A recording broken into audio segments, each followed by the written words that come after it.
നമസ്കാരം എല്ലാവർക്കും. പ്രദർശനത്തിൻ്റെ ഒരു പുതിയ വീഡിയോയിലേക്ക് സ്വാഗതം. ഈ വീഡിയോയിൽ കൂടി നമ്മൾ പിതൃതർപ്പണം ചെയ്തു കഴിഞ്ഞിട്ടുണ്ടെങ്കിൽ നമ്മളുടെ ക്രോമസോമുകളിലും ജീനുകളിലുമെല്ലാം മാറ്റങ്ങൾ വരുത്തുവാൻ സാധിക്കുമോ എന്നുള്ള കാര്യമാണ് നോക്കാൻ പോകുന്നത്. അപ്പോൾ എല്ലാവർക്കും അറിയാലേ പിതൃതർപ്പണം എന്താണെന്നുള്ളത്. നമുക്ക് ജന്മം നൽകിയിരിക്കുന്ന നമ്മുടെ പൂർവികർക്ക് അവർ ജീവിച്ചിരുന്ന കാലഘട്ടങ്ങളിൽ ഉണ്ടായിരുന്നതായിട്ടുള്ള ചില ആഗ്രഹങ്ങൾ അതെല്ലാം പൂർത്തീകരിച്ച് കൊടുത്തുകൊണ്ട് അവരെ ഒരു പുതിയ ജീവിതത്തിലേക്ക് അല്ലെങ്കിൽ ഒരു പുതിയ ഉത്കൃഷ്ടമായിരിക്കുന്ന ഒരു ജന്മത്തിലേക്ക് പുതിയ തലത്തിലേക്ക് ഉയർത്തുന്നതായിട്ടുള്ള ഒരു പ്രക്രിയ, അതാണ് പിതൃതർപ്പണത്തിലൂടെ നമ്മൾ ചെയ്യുന്നത്. അപ്പോൾ ഈ പിതൃതർപ്പണം ചെയ്തു കഴിഞ്ഞാൽ നമ്മളുടെ ജീനുകളിലും ക്രോമസോമുകളിലൊക്കെ എങ്ങനെയാണ് മാറ്റങ്ങൾ വരുന്നത്? അത് നമുക്കൊരു ഉദാഹരണ സഹിതമാണ് നോക്കേണ്ടത്. നമ്മളുടെ ഒരു കുടുംബത്തിൽ ഒരു പൂർവികനായിട്ടുള്ള ഒരു കാരണവനുണ്ടായിരുന്നു എന്ന് വിചാരിക്കാം. അദ്ദേഹം ജീവിച്ചിരുന്ന കാലഘട്ടത്തിൽ മദ്യത്തിനോടും അതുപോലെ തന്നെ ലൈംഗികമായിട്ടുള്ള ആസക്തികളുമെല്ലാം വളരെയധികം കൂടുതൽ ഉണ്ടായിരുന്ന ഒരു വ്യക്തിയായിരുന്നു എന്ന് വിചാരിക്കാം. അപ്പോൾ ഈ വ്യക്തി അദ്ദേഹത്തിൻ്റെ ആ ജീവിതം തീർന്നതിന് ശേഷം അല്ലെങ്കിൽ ആ ശരീരം നശിച്ചു പോയതിനു ശേഷം, മരണപ്പെട്ടതിന് ശേഷം അദ്ദേഹത്തിൻ്റെ ആ ആസക്തികളുണ്ടല്ലോ, അത് അവിടെ തന്നെ നിലനിൽക്കുമെന്നാണ് പറയുന്നത്. അപ്പോൾ ഈ ആസക്തികൾ നിലനിൽക്കും, ശരീരമില്ല. അപ്പോൾ ആ ശരീരമുണ്ടെങ്കിൽ മാത്രമല്ല ഈ ആസക്തികളെ അനുഭവിപ്പിക്കാൻ സാധിക്കുകയുള്ളൂ. പക്ഷേ ഈ കാരണവർ മരിച്ചുപോയെങ്കിലും അദ്ദേഹത്തിൻ്റെ ജീനുകളും ക്രോമസോമുകളും എല്ലാം തന്നെ അദ്ദേഹത്തിൻ്റെ ഈ മക്കളിലോട്ടും കൊച്ചുമക്കളിലോട്ടുമെല്ലാം അവിടെ കൊടുത്തിട്ടാണ് ഇദ്ദേഹം പോയിരിക്കുന്നത്. അപ്പോൾ നമ്മളുടെയൊക്കെ ശരീരം നോക്കിക്കഴിഞ്ഞിട്ടുണ്ടെങ്കിൽ ഒരു 7 തലമുറയുടെ ജീനുകളെ നമുക്ക് പ്രോമിനൻ്റ് ആയിട്ട് അവിടെ കാണാൻ സാധിക്കുമെന്നാണ് പറയുന്നത്. അപ്പോൾ 7 തലമുറ എന്ന് പറഞ്ഞു കഴിഞ്ഞാൽ ഇപ്പം നിങ്ങളുടെ പാരൻസ്, അച്ഛനും അമ്മയും, അപ്പോൾ അവിടെ 2 ആയല്ലോ. ഇനി അവരുടെ മാതാപിതാക്കൾ എന്ന് പറയുമ്പോൾ 4, ഇനി അതിൻ്റെ മുകളിലേക്ക് പോകുമ്പോൾ 8, അതിൻ്റെ മുകളിലേക്ക് പോകുമ്പോൾ 16, പിന്നെ 32, പിന്നെ 64, അതിന് മുകളിലേക്ക് 128.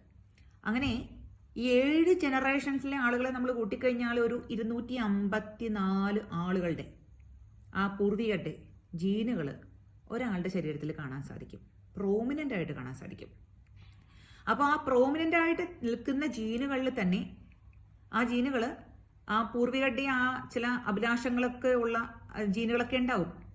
ആ ജീനുകൾ ചില പ്രത്യേക തരംഗദൈർഘ്യത്തിൽ അതിങ്ങനെ കമ്പനം ചെയ്തുകൊണ്ടിരിക്കുന്നുണ്ടാവും. അപ്പോൾ ഏത് ജീനുകളിൽ എങ്ങനെ എത്ര അളവിൽ കമ്പനം ചെയ്യുന്നു എന്നുള്ള കാര്യങ്ങളെല്ലാം ഓരോരുത്തരുടെയും ശരീരത്തിനനുസരിച്ചിട്ട് അവരവർ കൊണ്ടുവന്ന വാസനകൾക്കൊക്കെ അനുസരിച്ചിട്ട് വേരിയേഷൻ ഉണ്ടാവും. അപ്പോൾ അതാണ് നമ്മൾ പറയാറ്, ഒരു കുടുംബത്തിലെ കുട്ടികൾ ജനിക്കുമ്പോൾ ആ കൊച്ചിൻ്റെ മുത്തച്ഛൻ്റെ അതേ ക്യാരക്ടറെ ആണ് കിട്ടിയിരിക്കണേന്ന് പറയാറുണ്ട്. അപ്പോൾ ആ ഒരു കുട്ടിക്ക് മാത്രമേ ഉണ്ടാവുള്ളൂ. ചിലപ്പോൾ വേറൊരു കുഞ്ഞിന് അതിൻ്റെ അച്ഛൻ്റെ പോലെയായിരിക്കാം നിൽക്കുന്നത്. ചിലപ്പോൾ വേറൊരു കുട്ടിക്കാണെങ്കിൽ അതിൻ്റെ അമ്മയുടെ സഹോദരനെ പോലെയുള്ള ക്യാരക്ടേഴ്സൊക്കെ ആയിരിക്കും. അപ്പോൾ ഏത് ജീനുകൾ ആരിൽ ഏറ്റവും കൂടുതൽ സ്പന്ദിക്കുന്നു എന്നുള്ളത് അത് വ്യത്യാസം ഉണ്ടാകും. അതാണ് നമ്മൾ മനസ്സിലാക്കേണ്ടത്. അപ്പോൾ അങ്ങനെ ആ വ്യക്തി, നമ്മുടെ ഒരു പൂർവികൻ മരണപ്പെട്ടു പോയാലും അയാളുടെ ജീനുകൾ ഇങ്ങനെ ഈ തലമുറയിലുള്ള ആളുകളിൽ കിടന്നിട്ട് സ്പന്ദിച്ചുകൊണ്ടിരിക്കുകയാണ്. അപ്പോൾ നമ്മൾ ഈ പിതൃതർപ്പണം ചെയ്ത് കൊടുത്തു കഴിഞ്ഞിട്ടുണ്ടെങ്കിൽ എന്താ സംഭവിക്കാന്ന് വെച്ച് കഴിഞ്ഞാൽ ഇയാൾക്കൊരു പുതിയ ജന്മം ലഭിക്കുകയാണ്. ആ ഒരു പുതിയ ജന്മം ചിലപ്പോൾ മനുഷ്യനായിട്ട് തന്നെ ആവണമെന്നില്ല, ചിലപ്പോൾ അതൊരു പട്ടിയായിട്ടോ പൂച്ചയായിട്ടോ എങ്ങനെയാണെങ്കിലും ഒരു ജീവിതം, ഒരു ജന്മം അയാൾക്ക് ലഭിക്കും. ആ ജന്മം ലഭിച്ചു കഴിഞ്ഞാൽ ഇപ്പോൾ ലൈംഗികമായിട്ടുള്ള ഒരു ആസക്തിയുള്ളൊരു കാരണവരായിരുന്നുവെങ്കിൽ ഒരു പട്ടിയായിട്ടാണ് ജനിക്കണേന്ന് വെച്ച് കഴിഞ്ഞാൽ അയാൾക്ക് ഇണചേർന്നുകൊണ്ട് തൻ്റെ ആസക്തി അവിടെ കുറയ്ക്കാൻ സാധിക്കും. അപ്പോൾ ഇയാൾക്ക് സ്വന്തമായിട്ടൊരു പുതിയ ഒരു ശരീരം കിട്ടുന്ന ആ ഒരു സമയത്തിൽ ആ പുതിയ ശരീരത്തിലെ ജീനുകളും ക്രോമസോമുകളുമായിട്ട് അയാൾ ഇഴുകിച്ചേരും. ആ സമയത്ത് അയാളുടെ തൻ്റെ പഴയ ആ ജീനുകളെ പറ്റിയും ക്രോമസോമുകളെ പറ്റിയുള്ള ബോധം അവിടെ ഉണ്ടാവില്ല, അതങ്ങനെ കുറയും. അപ്പോൾ അയാളുടെ പഴയ ജീനുകളും ക്രോമസോമുകളും നിന്നിരിക്കുന്ന അയാളുടെ പിൻതലമുറക്കാർക്ക് ആ ക്രോമസോമുകളുടെ ആ ജീനുകളുടെ എല്ലാം സ്പന്ദനത്തിൻ്റെ അളവ് കുറഞ്ഞു വരും. അപ്പോൾ അങ്ങനെ അവർക്ക് ആ കർമ്മബന്ധനത്തിൽ നിന്നും, ആ കാർമിക് ഡെപ്റ്റിൽ നിന്നും അവിടെ മോചനം ലഭിക്കുകയാണ് ചെയ്യുന്നത്.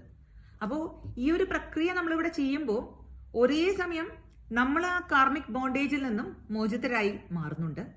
കൂടാതെ നമ്മളുടെ പിതൃക്കൾക്ക് ഒരു പുതിയൊരു ജന്മം അവർക്ക് കിട്ടുന്നു. അവരുടെ ആഗ്രഹങ്ങൾക്ക് ആഗ്രഹ നിവൃത്തി വരുത്തുവാൻ പറ്റുന്ന രീതിയിലുള്ള ഒരു പുതിയ ജന്മം അയാൾക്ക് കിട്ടുകയാണ് ചെയ്യുന്നത്.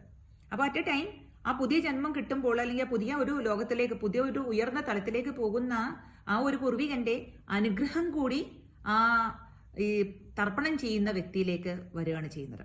പക്ഷേ ആ അനുഗ്രഹം മാത്രമല്ല, അത് നമ്മുടെ എല്ലാം കർത്തവ്യമാണ് ആ പിതൃതർപ്പണം ചെയ്യാന്നുള്ളത്. കാരണം നമുക്ക് ഈ ശരീരമെല്ലാം തന്നിരിക്കുന്നത് ആ പിതൃക്കളാണല്ലേ, ആ പൂർവികരാണ് നമുക്ക് തന്നിരിക്കുന്നത്.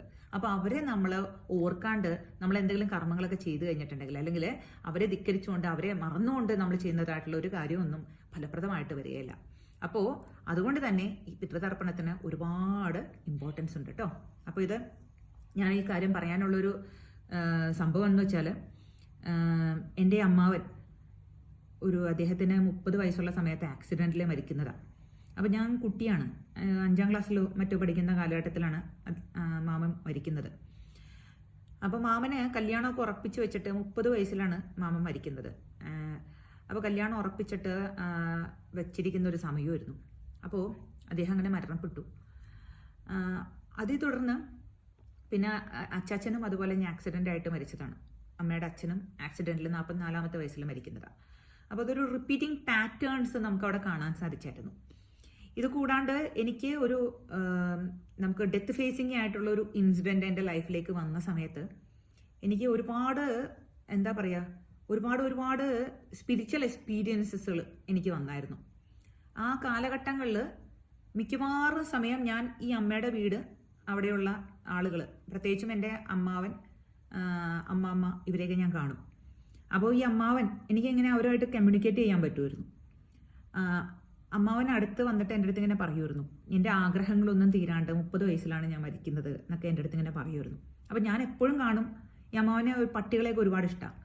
അപ്പോൾ ഞാനിങ്ങനെ ഒരു കല്യാണത്തിന് പോകാൻ നിൽക്കുന്നു, പക്ഷേ എനിക്ക് കല്യാണത്തിന് പോകാൻ പറ്റുന്നില്ല. കാരണം അമ്മാവൻ മരിക്കുന്നതും ആ കല്യാണത്തോടനുബന്ധിച്ചാണ്. അച്ചാച്ചനും മരിക്കുന്നത് എൻ്റെ അമ്മയുടെ കല്യാണം ഫിക്സ് ചെയ്ത് വെക്കുന്ന സമയത്താണ്. കല്യാണം കൂടാൻ പറ്റിയില്ലായിരുന്നു അച്ചാച്ചന്. അപ്പോൾ ആ ഒരു എന്താ പറയുക, ആ കമ്പനം ഉണ്ടല്ലോ, ആ ജീനുകളുടെ ഒരു കമ്പനം, അവരുടെ ആ ഒരു വിഷമം ഉണ്ടല്ലോ, അത് ഞങ്ങളുടെ ജനറേഷനിലോട്ടൊക്കെ വന്നിട്ടുണ്ടായിരുന്നു.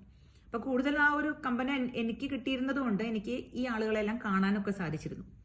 അപ്പം ഞാൻ പിന്നീട് അതിന് വേണ്ടിയിട്ട് ഉള്ള പ്രവർത്തികൾ, അതായത് അവരെ ഉയർന്ന തലത്തിലേക്ക് കൊണ്ടുവരാനുള്ള പല കർമ്മങ്ങളും എല്ലാം ചെയ്യും. അതായത് ഇപ്പം നമ്മൾ പിതൃതർപ്പണാദി ക്രിയകൾ, അതുപോലെ തന്നെ അന്നദാനങ്ങൾ, അവർക്ക് വേണ്ടിയിട്ടുള്ള പല പാരായണങ്ങൾ, ഇതെല്ലാം നമ്മൾ ചെയ്ത് ആ സൗളിനെ നമ്മളൊന്ന് എന്താ പറയുക ഉയർത്തി വിട്ട് കഴിഞ്ഞ സമയത്ത് ഒരിക്കലും ഇതുപോലെ തന്നെ ഉറക്കത്തിൽ മാമൻ വന്നിട്ട് എൻ്റെ അടുത്ത് പറയുന്നുണ്ട്, ഞാൻ നിന്നെ ഒരുപാട് വിഷമിപ്പിച്ചു എന്ന് പറഞ്ഞു. അപ്പം ഞാൻ പറഞ്ഞു, കാരണം എനിക്ക് അത് വിഷമമായില്ല മാമ, കുഴപ്പമില്ല. കാരണം മാമൻ ജീവിച്ചിരുന്ന സമയത്ത് എന്നോട് ഒരുപാട് ഇഷ്ടമുണ്ടായിരുന്നൊരു മാമനാണ്, എന്നോട് ഒരുപാട് സന്തോഷം തന്നിട്ടുള്ളതാണ്. അപ്പം ഞാൻ പറഞ്ഞു, എനിക്കത് വിഷമമായില്ല, കുഴപ്പമില്ല മാമ എന്ന് പറഞ്ഞു. അന്ന് മാമൻ പിന്നെ കണ്ടിട്ട് പിന്നെ ഞാൻ കണ്ടിട്ടില്ല. അപ്പോൾ അതിനുശേഷം കുറേ പ്രശ്നങ്ങൾ, ഇപ്പോൾ ഈ പറയും നമ്മൾ പ്രശ്നം വെക്കുന്ന സമയത്ത് കല്യാണം നടക്കായിക, അതുപോലെ സന്തതികൾ ഉണ്ടാവുക, രോഗങ്ങൾ, ദുരിതങ്ങൾ, ഇതൊക്കെ വരുന്ന സമയത്തൊക്കെ ജോത്സ്യൻ്റെ അടുത്തൊക്കെ പോകുമ്പോൾ അവരിങ്ങനെ പറയും, പിതൃക്കളുടെ ശാപം, അല്ലെങ്കിൽ പിതൃക്കൾ തൃപ്തരല്ല, അല്ലെങ്കിൽ കുലദേവൻ തൃപ്തനായിട്ടല്ല ഇരിക്കുന്നത് എന്നൊക്കെ പറയാറുണ്ട്. അപ്പോൾ അതിൻ്റെയൊക്കെ ഒരു റീസൺ ഇതാണ്. എന്നുവെച്ചാൽ അവരുടെ ജീനുകളും ക്രോമസോമുകളാണ് ഇരിക്കുന്നത്. അപ്പോൾ അവരുടെ ആഗ്രഹങ്ങൾ സഫലമാവാതെ പോയിട്ടുണ്ടെങ്കിൽ, അവരുടെ എന്തെങ്കിലും ഒരു ആഗ്രഹങ്ങൾ, പ്രോമിനൻ്റ് ആയിട്ടുള്ള ചില ആഗ്രഹങ്ങൾ നിലനിൽക്കുന്നുണ്ടെങ്കിൽ അതിങ്ങനെ തലമുറയിലേക്ക് വന്നുകൊണ്ടിരിക്കും. അത് തന്നെയാണ് ചില കുടുംബങ്ങളിലൊക്കെ അവരുടെ മാതാപിതാക്കൾ ആരും തന്നെയൊന്നും മദ്യപാനമോ ഒന്നും ചെയ്യാത്ത കുടുംബത്തിലെ കുട്ടികൾ നമുക്ക് കാണാൻ സാധിക്കും.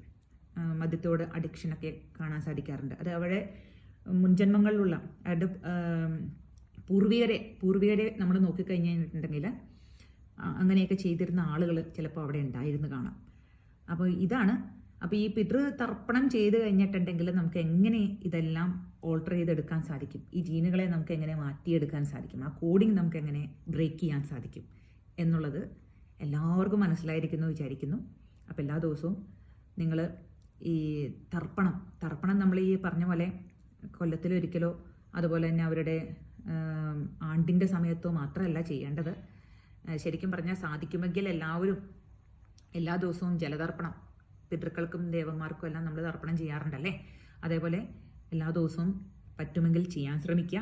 അങ്ങനെ പറ്റാത്തവരാണെന്നുണ്ടെങ്കിൽ അവരുടെ ആണ്ടുബലിയും അതുപോലെ തന്നെ കർക്കിടക മാസത്തിൽ വിശേഷമായിട്ടുള്ള ആ ശിവരാത്രി സമയങ്ങൾ അങ്ങനെയൊക്കെയുള്ള സമയങ്ങളിലുള്ള ആ തർപ്പണം മുടങ്ങാതെ ചെയ്യാൻ ശ്രമിക്കുക. ഇതാണ് കേട്ടോ ഇന്നെനിക്ക് പറയാനുള്ളത്. എല്ലാവർക്കും നമസ്കാരം. ഹരി ഓം.